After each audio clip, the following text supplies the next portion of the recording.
Welcome, everybody, and thanks for tuning in to another episode of the Popcorn Watchlist podcast, where we discuss and celebrate our favorites in TV and film. I am your host, Xavier, and today I am joined by my fellow Popcorn Watchlist panelists, Anthony and Danny.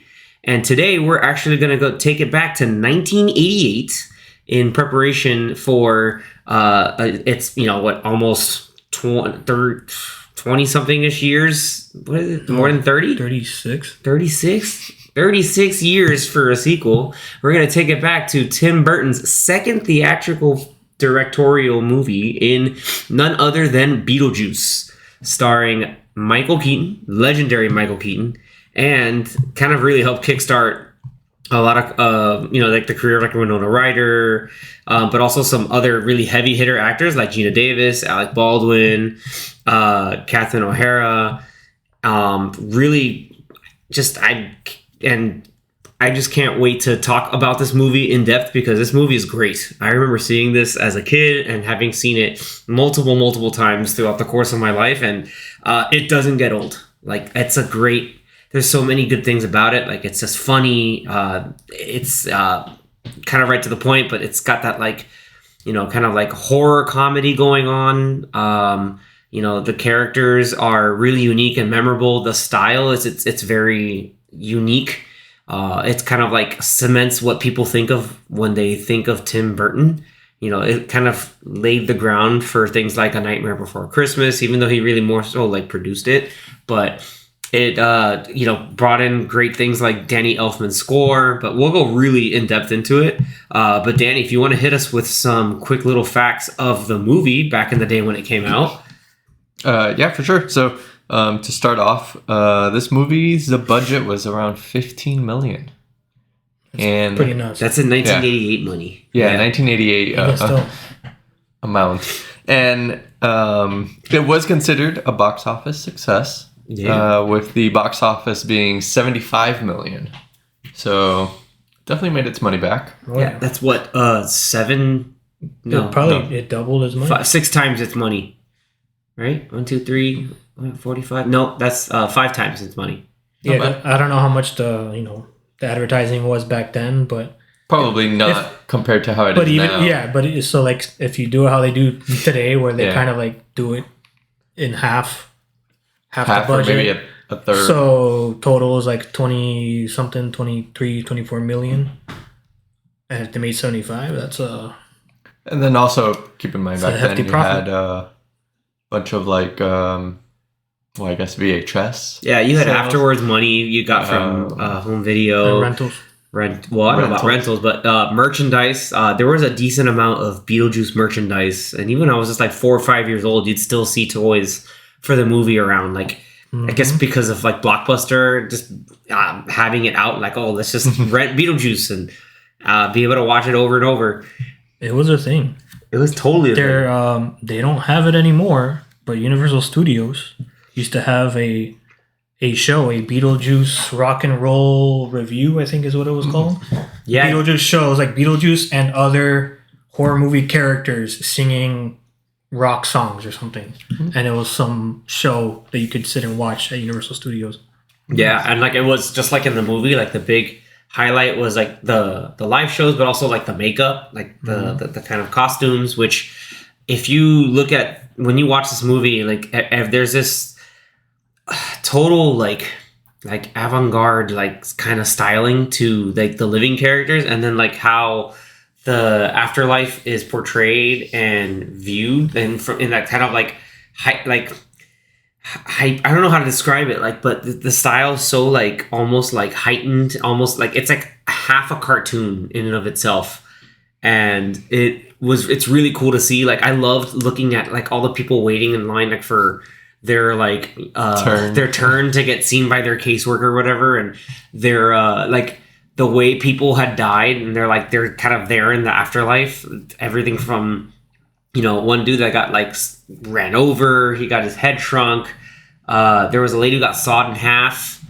There's so many little things there that just make it so much fun. And like props to the makeup department and costuming, and even the sets. Like, that's why for the kind of budgets, like, yeah, it looks pretty it looks really well done. And some people like to say like if you constrain a budget, you kind of make do with what you have. But it was a lot of stuff, a lot of really cool stuff, and it's like it was the beginning of letting like Tim Burton kind of go nuts with his own like internal style. I thought it was really, really cool. Like I like the afterlife sequences and like the areas they go to. Yeah, I think they have maybe like 3 or 4 different sets of like afterlife sections, and they're all pretty unique and cool. And I love that kind of like tilted diagonal hallway with doors. It looks so cool. And it's like all lit in blue or something like that. It's very cool looking. I realize we got a little ahead of ourselves, but primarily the movie is basically about a couple that lives up in like Connecticut, I think it is, like in rural Connecticut area, named Adam and Barbara Maitland. Just kind of nice couple, live in a really nice house, and they decide to go out to town to go kind of get something, and then as they come back in, they have a car accident, and then it turns up they end up dying in the car. That freaking dog, and that dog in town too. I remember it was like this dog, man. Like rewatching the movie, and I'm like, this they showed at the beginning, dog. And they stopped for it to cross the road. The first time. And coming back, it was just like in their way, and they almost didn't. I think it's because Adam was looking at like the newspaper, and then Barbara, and because they're all hung up on like the realtor trying to like get them to sell their house, and like the house is too big for you guys, don't have a family, and like kind of like low key shaming them. I was like, dude, calm down. That's kind of messed up, but okay. And then the poor old guy who's just counting his entire story as Adam went in and then back out. So okay. That store, I'm assuming, is like Adam's shop, right? Because it was like a hardware store. Yeah, like a store that either it's his or no, he frequents it a lot because I don't think it was like because it was closed and he just went in there and got some. But I think he left like change or money on the counter. Oh, I don't know. It just looked like he walked in and then walked out. Yeah, just like, but anyway, like it was an interesting shock that like they went to their house and they're like, oh, I don't remember how we got here, and they like try to get out of the house and they get stuck in Saturn. That was nuts. They're like, get out there, like, and then they see this like the sandworm, and they go back in and they're just like, what is going on? And that's when you see the handbook for the recently deceased, and it's just like this reads like a, what was it, like this reads like a radio transmission, or like it just reads like a handbook for a stereo. It's just like, this makes no sense, and it was cool. But then they're realizing like, we're dead, like this sucks. And then from there it's like over time they realize that the house did get sold to this like land developer who married this like over the top artist. That's Jeffrey Jones and Catherine O'Hara. And Catherine O'Hara, this is before Home Alone, by the way. Yeah. Which is nuts because the first movie I ever saw her in was Home Alone, and then I go back and this is like, oh no, she's nuts in this movie. Mm-hmm. Like totally like a self-absorbed artist, but like her whole thing. And then obviously Charles, who's the father, his daughter Lydia, played by Winona Ryder. She's just the very kind of disconnected. It was like everybody's like typical goth girl, but kind of like connected, like aware, but also like knowingly not wanting to participate. And so they're just they realize like, we want to get them out of our house, and the whole thing is, what do they do when normal afterlife bureaucracy gets in the way? They try to find a shortcut and hire Beetlejuice, played by Michael Keaton, and that's where wild hijinks ensue. And it's great because he bills himself as a bio-exorcist. Yeah. I love that. It's like, no, I'll just, instead of like getting people out, getting ghosts out, it's like, I'm gonna get people out. There was they mentioned that there was one line where I think Adam goes, what are your qualifications? And then Beetlejuice just lists on like a whole thing. I think I have it here. It's he's like, well, I attended Juilliard. I'm a graduate of Harvard Business School. Travel quite extensively. I lived through the Black Plague. I lived through the Black Plague. I was like, I lived through the Black Plague. I've seen The Exorcist about 167 times. 167 times, like, And like the way Michael Keaton plays him as this like really like skeevy and like shady salesman. It's like he's coked out. Like, it's like he's all over. Always, like he's always all over the place. Yeah, no, he's not at 11. Like he's always all over the place. And like the poor Maitlands are just like, we just want to get them out, and like they're just like. And what's great too is like as they go through Juno, their caseworker. Which, by the way, I love the detail that she's just like. She's like, come on in. And she's like, it's taking you too long to read the handbook. And they're going through the whole thing. And before getting to the office, like that one dude who's like stuck on a hanger. I love the joke where he's just like, hey, how do I look? I'm like, you look okay. It's like, cool. I was feeling a little flat. And then he just gets like yanked to the other side.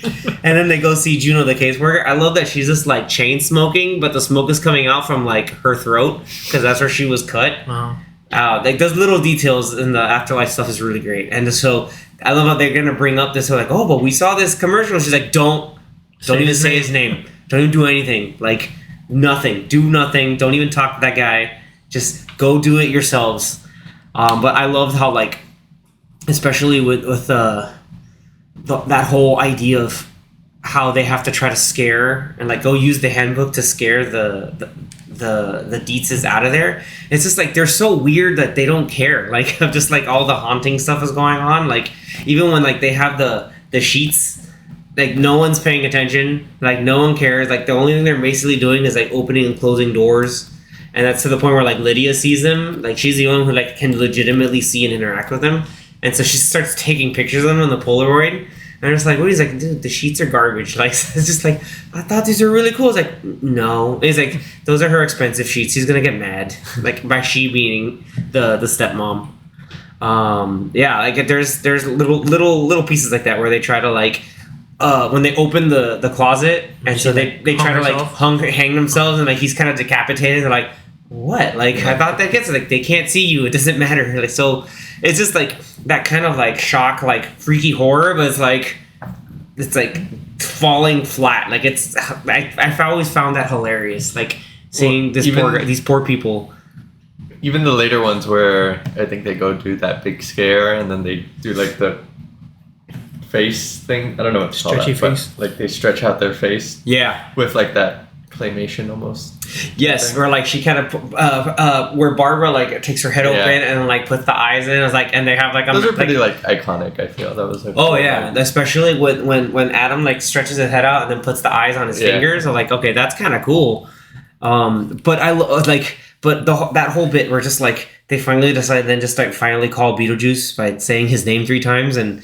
His whole like you talk about the qualifications thing. Like I love the bit where they're just like, well, can you scare him? I was like, oh really? All right. What about this? And it's just like you just see the back of his head and it's just stuff, and they're just like this is great acting by Gina Davis and Alec Baldwin. It's like they're legitimately like they're ghosts and like, dude, what the hell did we just see?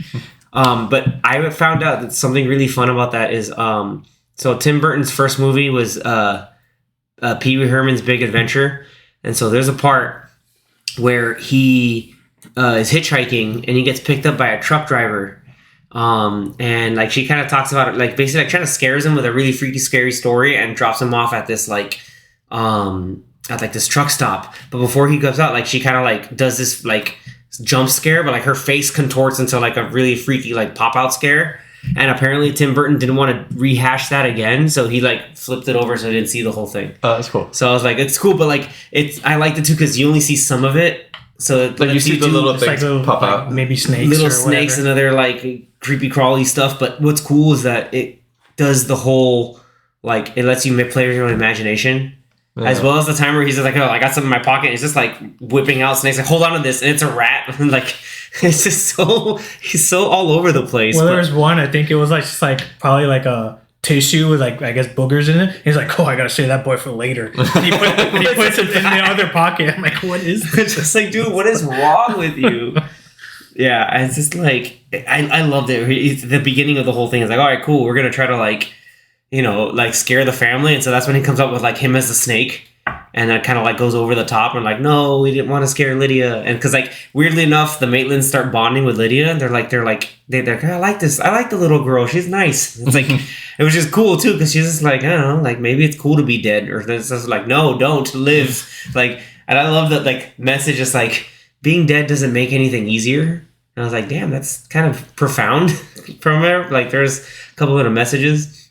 But I loved how they're like, the other conflict comes through is that there's another Otho, which is like her kind of like interior designer / hey, I dabbled in the paranormal stuff in New York in the 80s, and he tries to kind of wiggle around and figure some stuff out, and at the same time he finds the book, which leads to some pretty wild stuff. But yeah, like he doesn't really make things easier because he basically accidentally like tries to exorcise Adam and Barbara, which leads to Lydia getting really desperate and calling Beetlejuice for help.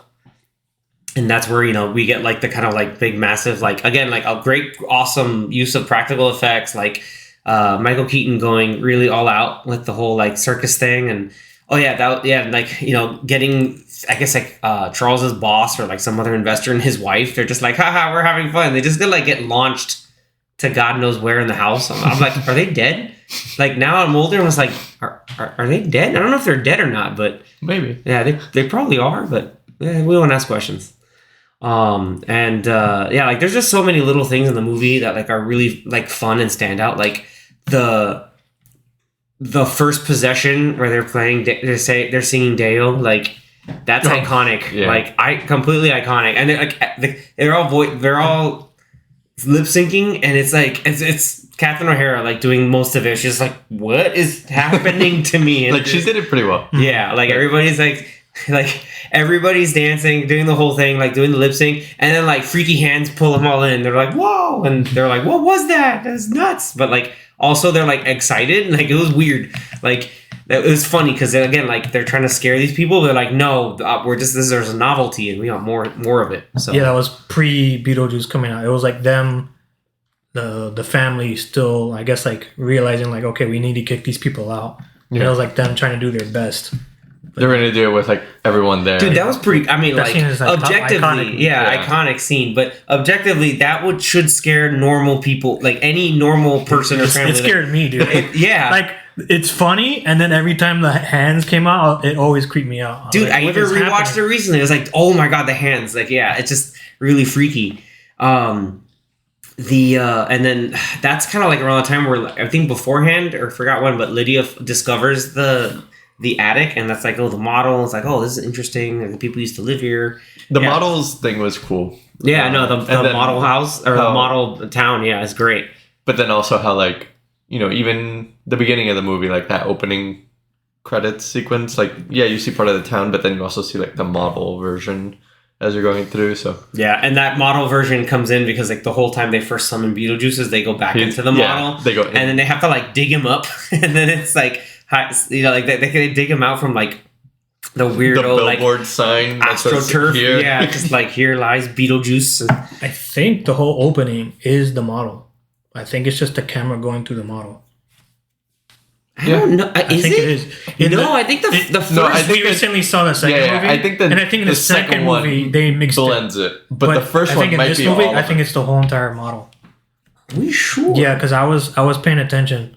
Because I recently rewatched. Yeah, like I rewatched it too, and I was like, oh cool, they did the blend. Oh, like they did the blended again, but like that's pretty nuts. But yeah, like there's so many little iconic things and so many little small like little gags, like the shrunken head guy, like that's kind of like hanging out there, like, oh man, like this guy done died. The completely burnt to a crisp guy.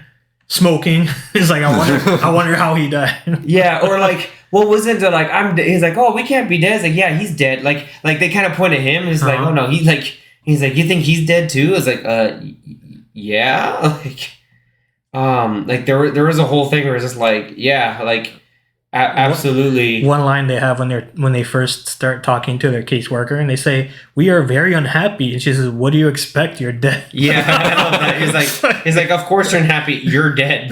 It's like, you think that guy's happy too? And they go back to like, they say something, and they go back to the burn guy, and the burn guy's like, like just to a crisp too. He's just like, yeah, what up? Like, it's like, oh, you have to wait in line. You have to. How long do we have to wait? It's like they got like number. I don't know, like whatever billion. 20 billion.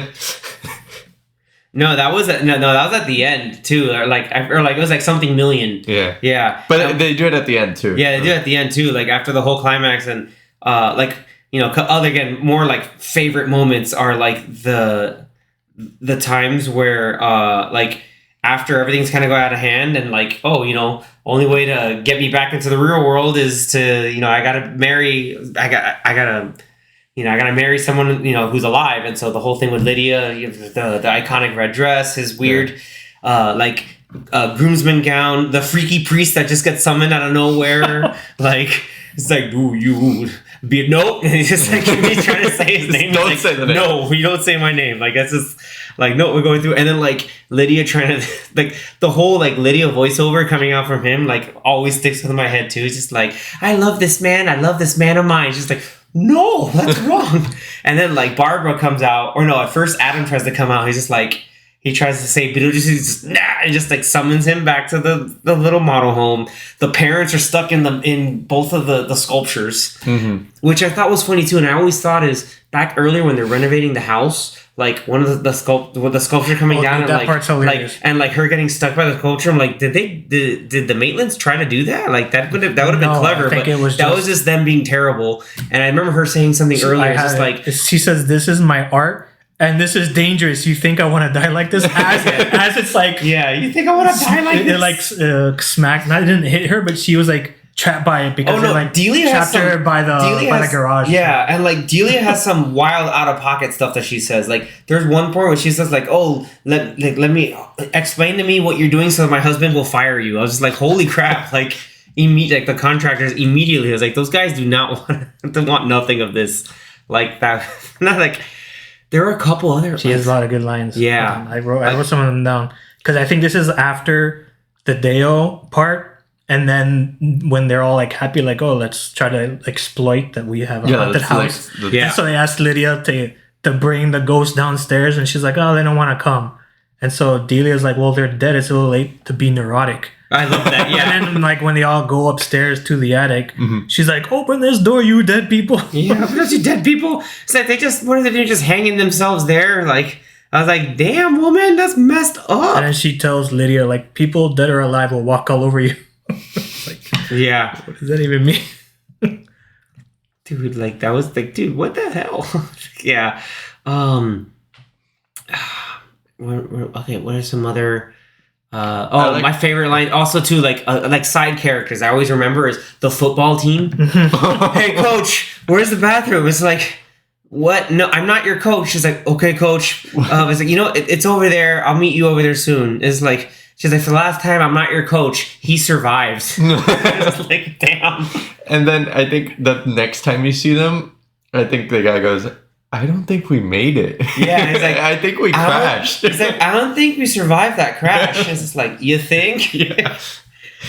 Dude, like, just the poor people realizing they're dead. I did like how Adam and Barbara were reading the book and just like obviously skipping everything and not really reading the book. Yeah. But then they go just to like read like a freaking radio manual. Like, what is this? Yeah. But then when they try to open the door or like learn how to create the door. Oh, yeah, they draw the door 3 times. Yeah, that was pretty cool. Yeah, and then what was the other bit?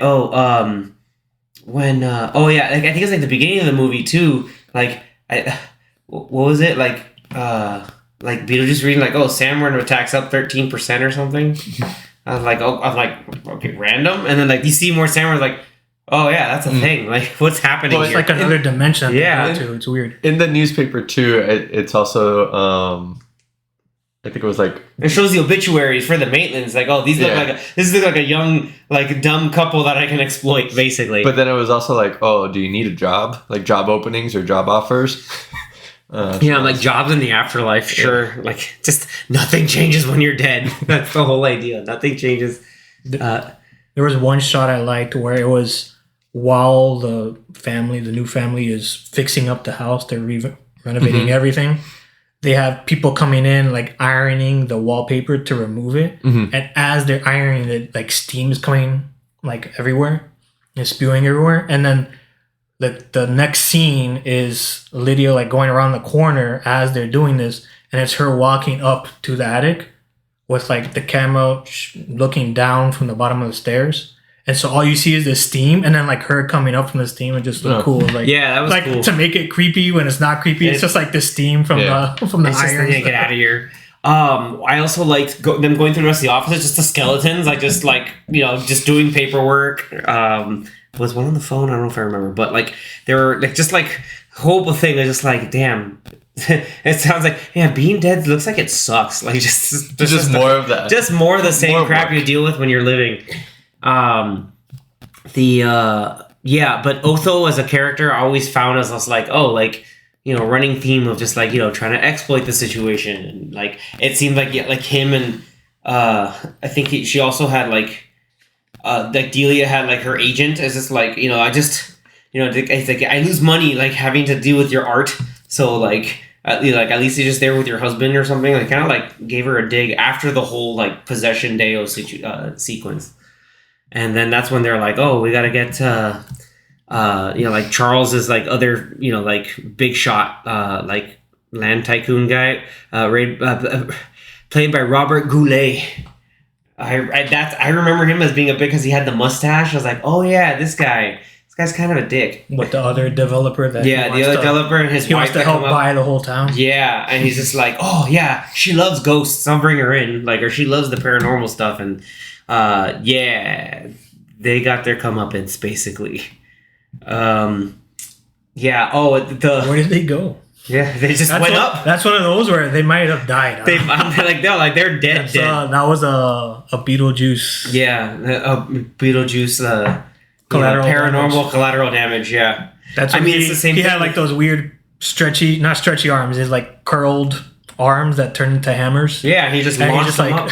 Smacked them into. Also, where did Otho go? Like, he just like disrobed him slightly, and he ran away. He's just like, no clothes. Like, weird underclothes. Yeah, it was like a different color suit. Pajama. And I guess he didn't like it. He was like, oh. He's just like, oh no. Like he's just like freaking out because of the whole like, oh, I messed around with more ghosts.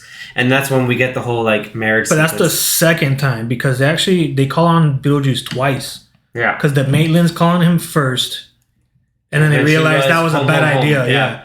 And then that scene was pretty cool because that was when the family's going upstairs to try to get the ghost to come downstairs. And then as they're coming back downstairs, then as they're touching the railing of the staircase, Delia realizes that it feels different. And then you can see that it looks like snake scales. Yeah. And it's straight up just Beetlejuice and some creepy... Snake with Beetlejuice face. It's like those are the parts that when I was a kid I was like, I can't watch this. This is creepy. Also, what was cool too is like when the Maitlands ran past them to try to like close the door. They're like, "Hey, do you feel something?" Like, like that was like the whole like, "Oh, cool!" Like there is stuff going on. So it's sort of like eased in them into all this like freaky ghost paranormal stuff.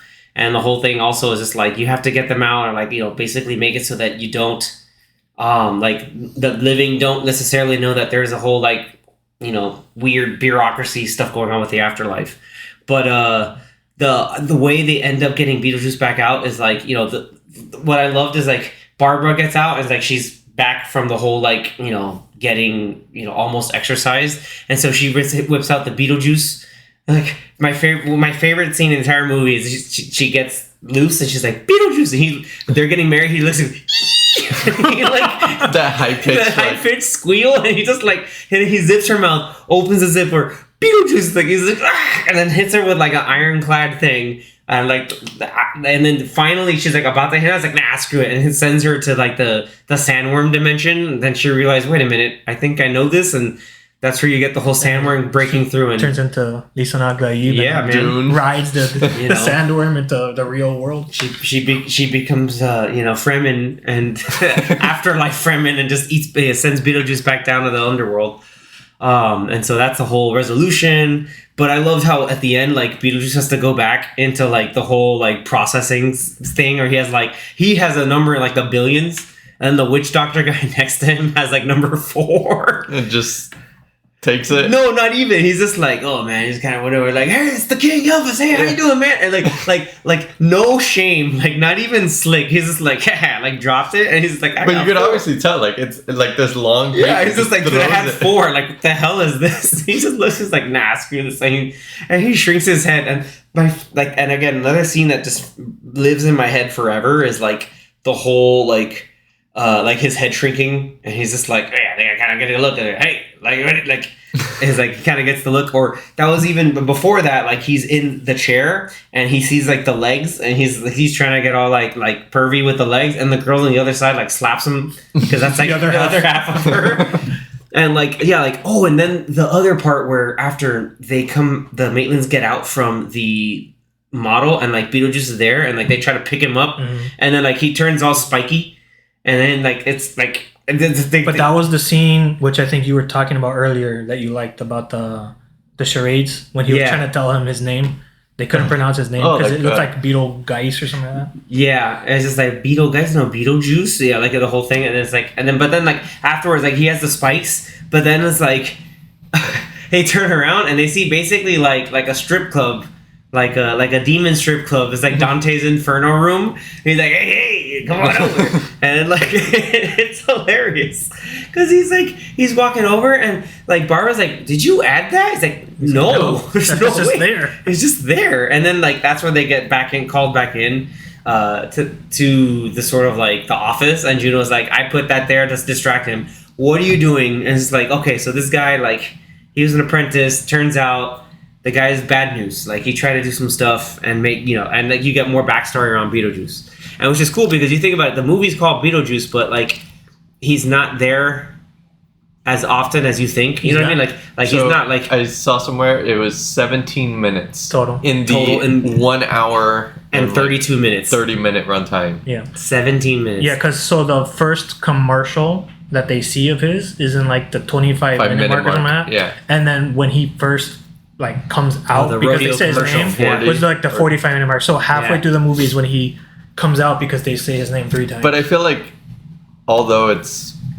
obviously a small amount, like it's a good build-up, but also like he's used perfectly, and like when he's there, like he stands out like 100%. Yeah, it's the ultimate. All right, he's the main attraction of the scene. It wasn't causing like overused either, because like I feel like if he's obviously in the whole movie, maybe you might get annoyed or like he's like a paranormal pervy like undead demon Bugs Bunny. Like he's just like all over the place, and you don't know what the hell he's gonna do.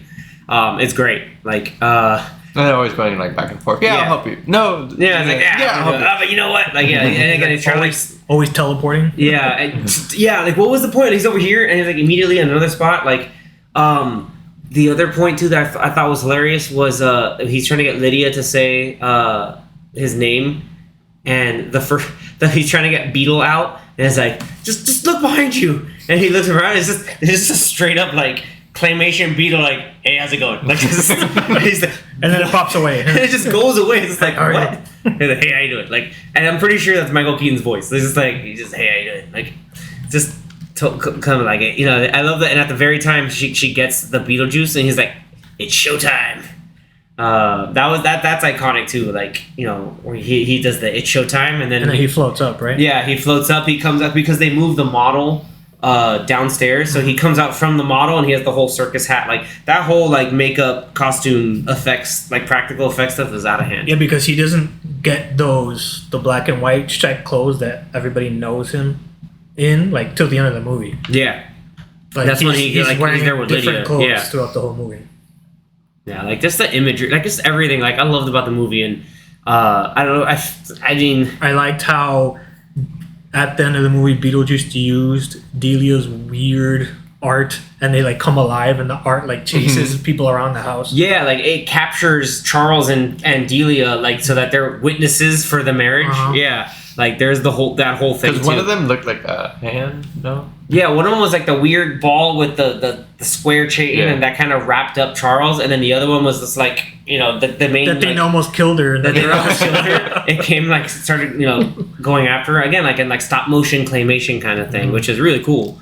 But like I think we can't talk about the movie. Like we talked about like the great claymation and like stop motion that came through with it. Like I think the guy who did a lot of the stop motion ended up being the director for Nightmare Before Christmas and Coraline, and I think James and the Giant Peach. Nice. So and also in the movie, I think in one sequence you do see Jack Skellington.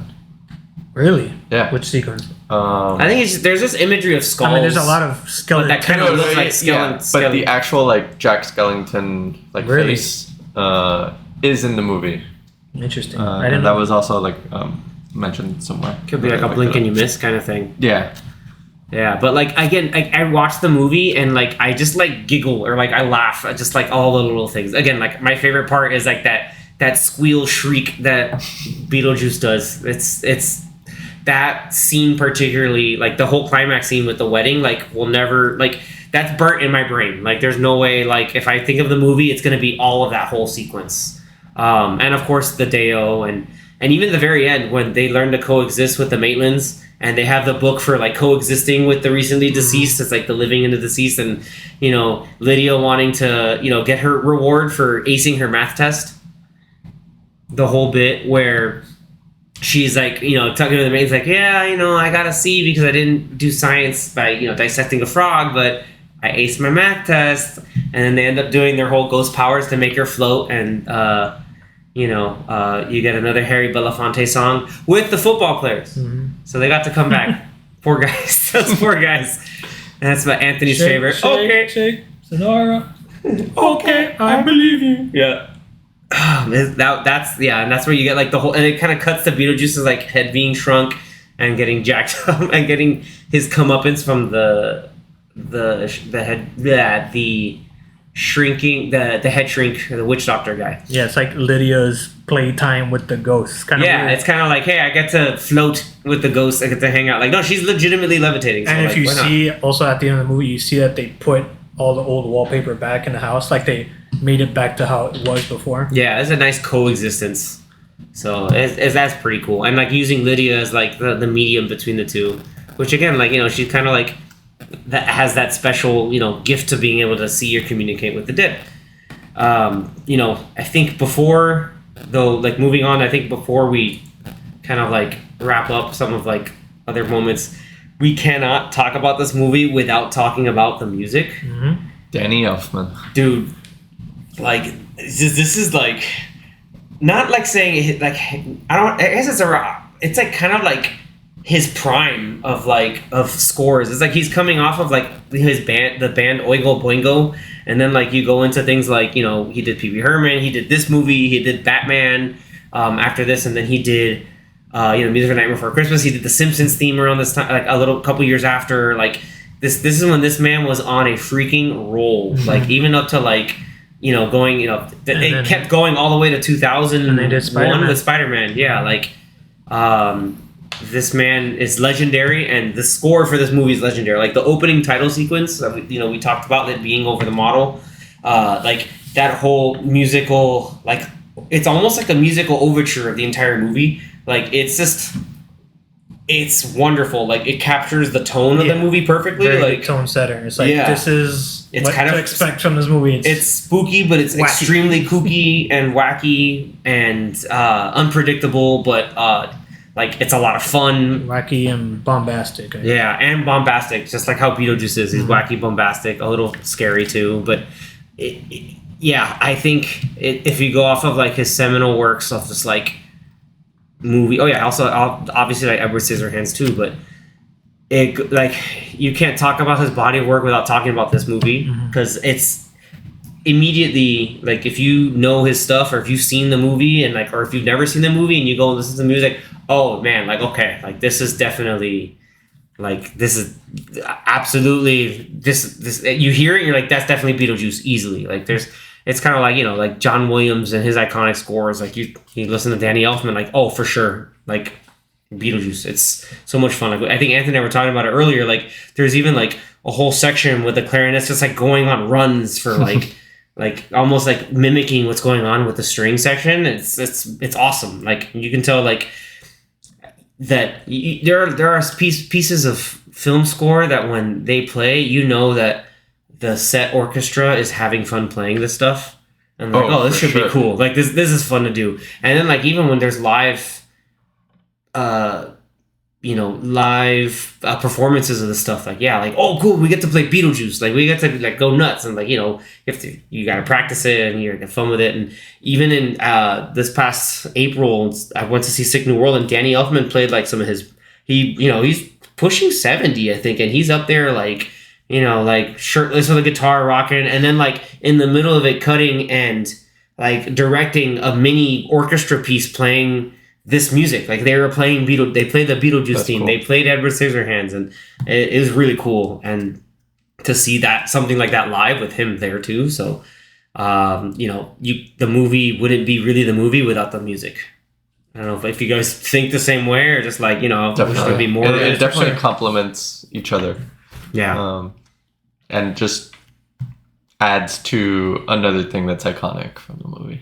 Oh yeah, no, for sure. So like this is one of those, like, if you talk about, like, everybody talks about Tim Burton, like he has highs and lows. Like there was a point like from like 85 into like the mid 90s where the man was just like hit after hit after hit. Like you had this movie, you had Batman Returns, you had Edward Scissorhands, Ed Wood. Like there's just like, this is like, okay, like that seminal moment in time in like the mid 80s to like the mid 90s is just like, okay, like if you're looking at Tim Burton's body of work, like you have to look, like this is like one of those standout works for him. Like you have to, like, it's required viewing. Like you have to watch Beetlejuice in order to get like Addams Family? His style. Did he do Addams Family? I don't believe he did. No, I'm like, yeah, I'm not thinking like. I'm like, really? No. Let me make sure. No, that was Men in Black, Barry Sonnenfeld. Yeah. Nice. So again, another kind of like, he gets the tone right, especially with something like kind of like making the weird normal kind of thing. But yeah, like that kind of artistic style from Tim Burton, like you get from Beetlejuice. Like it encapsulates, like if it's the perfect idea of like, it's like you would they have a toss up between Beetlejuice and Edward Scissorhands, and that's like your like iconic like Tim Burton works. Like, hey, I want to see what Tim Burton's all about. You get like, yeah, Edward Scissorhands and Beetlejuice. Anything else I'm missing, gentlemen? No. About the movie? Yeah, about the movie. No, just, yeah, it's it's a movie by one of those, they would call visionary directors, because he has his own very unique and specific style. Like you watch one of his movies and you're like, this has to be a Tim Burton movie, because there's nobody else does the things that he does. It's very, very specific. And yeah, it's rewatching it, I was like, yeah, this movie is so weird. It's kooky, and it's like, but nobody does this. Nobody makes movies like this. Like, he's the only one that does it this way, where it could be something that's nasty and then funny in the next minute and then weird the next minute, and creepy, it's just like, and then like you wrap it all onto one, and it's just like gothic horror comedy sort of, and it's like, it's a weird meshing of different genres, but it works. Yeah, it absolutely the way works. he does it works. Yeah, it's too much fun. And so like, definitely recommend it. Grab your popcorn, grab your gummy worms or something creepy to get some Halloween candy, and for October. Yeah, going into spooky season, if you want something that's like funny but also spooky, but it's not too traumatic. Yeah, like this is a good one. Yeah, I would say when I was younger, I saw this movie when I was probably way too young, because this is one of those movies that they replayed a lot on TV, and so I think I just over the years watched parts of it and parts of it on TV, and I ended up watching the whole movie at some point. Yeah, and it always was like, I don't think I should be watching this. I'm too young, and parts of it are creepy, other parts are funny. And rewatching it now recently, Yeah, it was a little weird. It was different. It was slower than I thought and than I remembered at the beginning, at least. Mm-hmm. But then again, the whole movie is pretty short, so it's only it's kind of slow for the first like 20 minutes because it's introducing everything. And then kind of like thinking about it and realizing, like we said earlier, that Beetlejuice is only in it for a little bit, and he's really comes out in halfway through the movie. And so yeah, it's like little things like that. I'm like, okay, yeah, it's like it's pretty good. And there's definitely things that I'm pretty sure when they showed it on TV, I did not cut. Yeah, they probably cut out, because I'm like, yeah, there's things in this movie, it's rated PG, but it probably shouldn't have been, because like the Inferno whorehouse, I don't think they aired that on TV. Yeah, I think that they mentioned it as something else, or like I remember like he sees the lights and then he kind of walks over and then it cuts back to the I don't, because I don't remember that. And yeah, you don't see the demon. You don't see the demon girls, like the blue painted demon there's girls. a lot of just like perverted and sexual moments that I don't even remember because I saw it when I was too young. But he was always trying to like look up people's skirts and touch and feel up on Barbara, and then most of the movie is him like wanting to not get out of being in, like, I guess, the place of the dead. So he's like, let me marry this whatever 15-year-old girl, or however old she is. It's kind of weird, but yeah. So it's like it's those things on top of all the other weird stuff that this movie has. But yeah, it ties into it ties into the idea. Is like, yeah, this guy's not cool, but he can do some extraordinary stuff. That's like, damn, like you have to put up with him when you can. Yeah, I mean, he's kind of the bad guy of the movie. I know maybe people think in their mind like, oh yeah, Beetlejuice is fun. Yeah, it's like, well, he's not a good guy. I feel like he's not like, and it's weird too because I was mentioning earlier to you guys that there was a cartoon that was made also back in the 90s where I remember watching it, but I don't really remember any of it. But I believe that it's like him and it was like him and Lydia going on like adventures of like the land of the dead. Like her, I think. or like her in school and like him showing up sometimes and helping. Yeah, school. it was almost like no, that's not how that buddy works. Comedy cartoon. Yeah, I was like, that's not the movie. So I think all. like with that cartoon and then seeing parts of the movie, I kind of had in my head like, oh yeah, he's this goofy guy that's their friend. It's like, oh no, this guy's like, no, this man's chaotic evil. He's a demon that like is trying to do weird stuff. Yeah, he's definitely chaotic evil. Like that man is just, or this dude is just all over the place. Like you could easily make a rated R version of this movie, but like somehow he made a PG version of this I think movie. it would be worse if it were like if you could just like completely watch it. I think like being able to kind of like keep it in those like ways that more makes raunchy, you more violent, like really gruesome. That would be kind of like teeters on the line of. I mean, it should have been PG-13, but they made it PG. They had a couple of cursing, couple of curse words in it that wouldn't really fly in a PG movie today. But so that show had 4 seasons. Wow, and it was 94 episodes. Jeez, that's why the merchandise was so big. Yeah, I mean, like people think that like, oh yeah, Beetlejuice is forgotten. It's like it was a big hit back in the day. Yeah, like Universal wouldn't have made it a thing in their parks. Like they wouldn't have made a show if it wasn't like popular and yeah.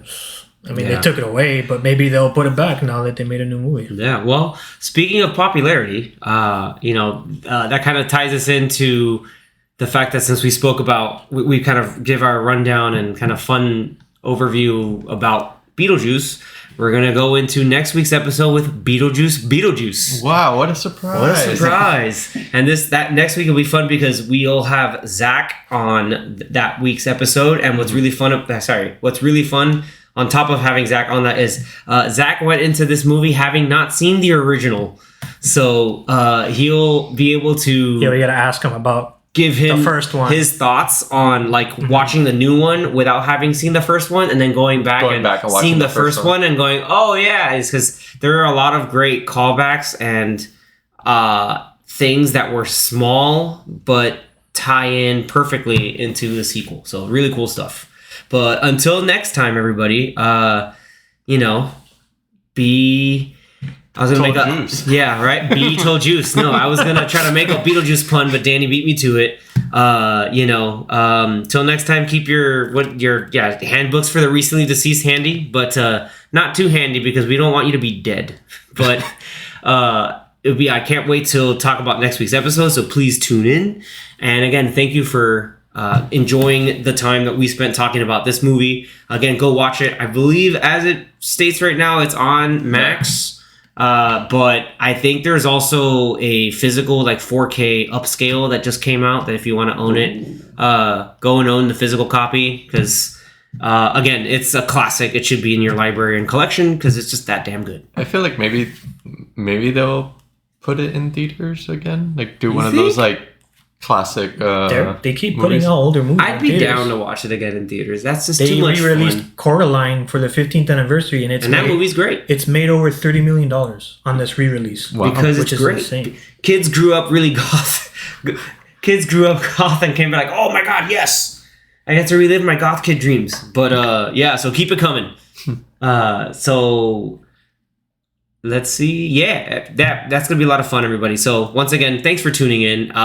Please like and subscribe if you enjoyed this episode and some of the others. And we really appreciate you taking the time to hang out and hear us ramble about our favorite films. So once again, until next time, everybody, thanks so much. Later. Later.